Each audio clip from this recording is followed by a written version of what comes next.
Hello বন্ধুরা, সবাই মোটামুটি কেমন আছেন? আজকে আমরা আপনাদের জন্য একটা হেল্পফুল ভিডিও নিয়ে আসার চেষ্টা করছি।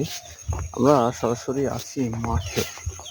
ভিডিওতে আপনারা দেখতে পাচ্ছেন একটি ধান ক্ষেতের পাশ দিয়ে আমরা হেঁটে চলেছি বন্ধুরা। আর আজকে আমাদের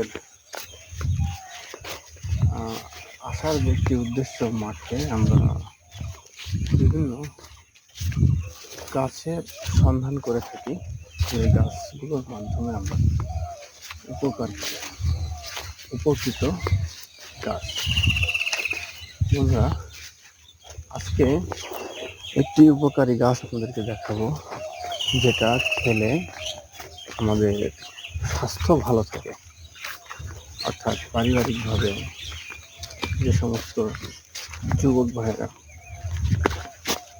একটু অসুখী আছেন, দাম্পত্য জীবনে অসুখী আছেন, তারা এই গাছটির শিকড় তুলে শিকড়টা পান পচানো হয়, মধু দিয়ে খাওয়ার ট্রাই করুন বন্ধুরা।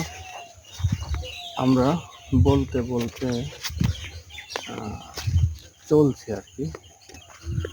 গাছটির মোটামুটি সন্ধান আমরা করছি, তবে আপনাদেরকে আমরা দেখে দেব। আপনারা ধৈর্য ধরে ভিডিওটি দেখতে থাকুন।